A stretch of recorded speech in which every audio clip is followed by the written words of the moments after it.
Okay, so I know that I am a couple months late. Guardians came out like early June, but a movie as spectacular as this, I could not just swipe it under the rug and move on and wait for other great movies to come out. Because quite honestly, Guardians was not just my favorite Phase 4 MCU movie. It wasn't my favorite MCU movie of the 2020s. I am gonna go as far as to say that Guardians 3 is not my favorite, but objectively the best MCU movie to ever come out. I'm going to make this video not just to review and break down Guardians 3, but I want to make this kind of as my farewell to Marvel. Just being completely blunt, I found it a chore to watch the Phase 4 movies. I mean, Thor, Love and Thunder, Quantumania, Wakanda Forever, and especially Black Widow. All these movies didn't have that charm or comic relief or love for the characters that earlier Marvel works had. So I'm making this kind of as a farewell video to Marvel, as I'm not going to have an attempt to keep up with these movies any longer. And as we're letting go of characters like Iron Man,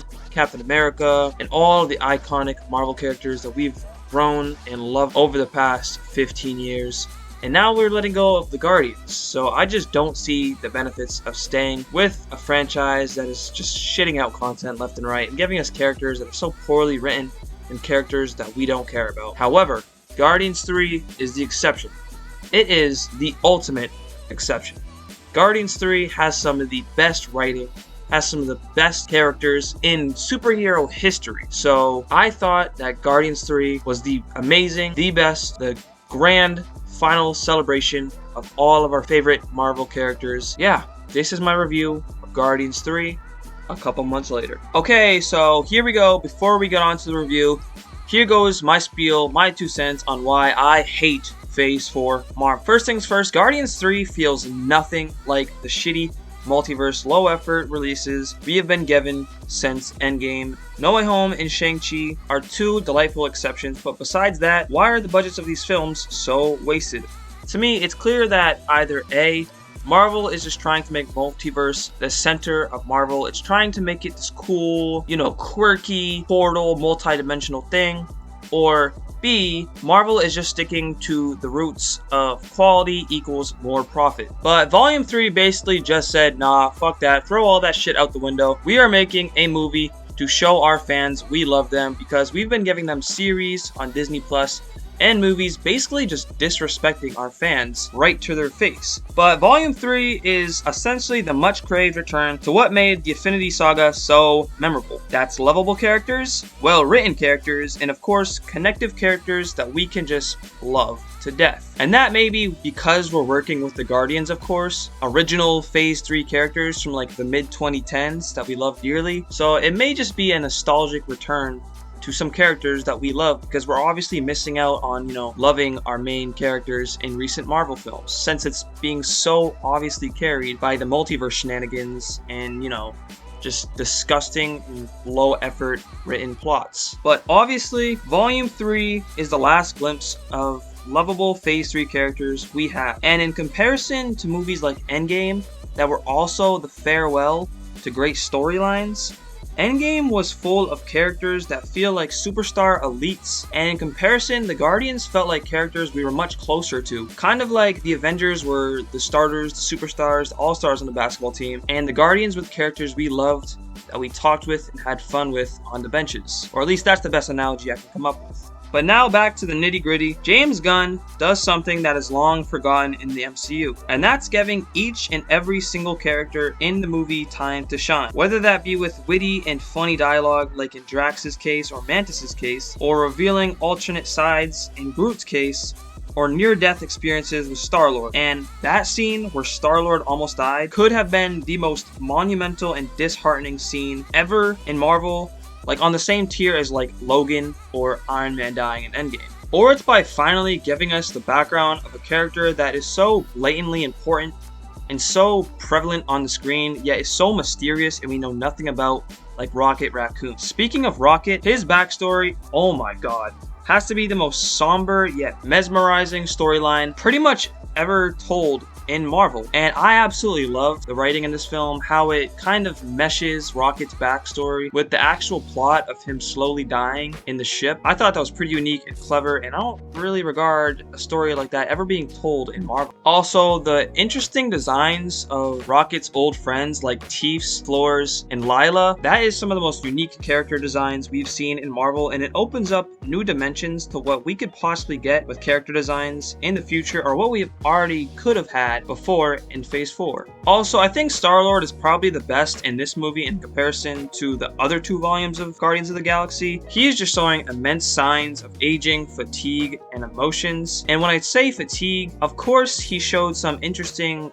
emotional devastation in the Infinity Saga when he was pissed at Thanos, but now it kind of seems like he's showing signs of fatigue in the sense that there are some scenes in here, and it doesn't just involve his new character design with having that like scraggly beard, but he seems like he's almost given up and he's really fatigued by all the shit he had to go through in previous Marvel releases. And that's shown in the scene when Rocket is walking by and he's drinking alcohol, and it is blatantly showed when he's just absolutely devastating, bawling his eyes out on top of Rocket when he comes back to life. And that is some emotional devastation, deep writing shit that we have barely ever seen in the MCU. Bravo, James Gunn. And then there was the villain, High Evolutionary. And I've never really been one to be overly judgmental of villains, unless it's MODOK from fucking Quantumania, but it was nice to see a villain who was finally multi-dimensional. He wasn't just sinister, but he was also conveniently funny when he had to be, and it wasn't to a limit that it interferes with his villainous execution. I also liked his motives, how he planned to make a Counter-Earth where everything was in his favor, but he made it seem like he was trying to make it better for everybody. That is some like Magneto type shit, and it was pretty cool. I also admire the pacing in this movie, and that also applies to the set design. The pacing was everything that we needed. Everything was placed so effectively. We start on the gorgeously designed Nowhere, which looks straight out of the 1982 Blade Runner movie.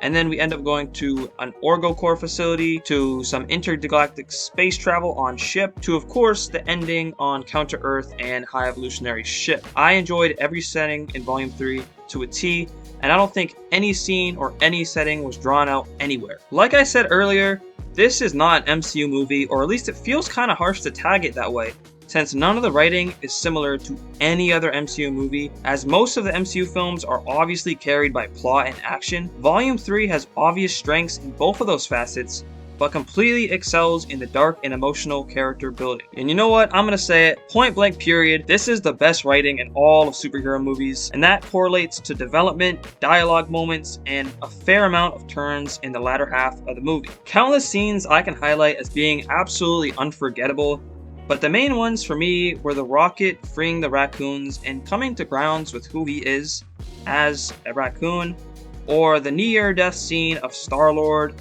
and obviously the ending montage when The Dog Days Are Over starts playing and Star-Lord returns to Earth. Dude, the dancing scenes with Drax and Mantis and all the characters was just absolute chills. Absolute chills. It also gave me chills in the sense that that scene when The Dog Days Are Over are playing is basically the last glimpse we are going to see of the best team and most lovable team in all of the MCU history.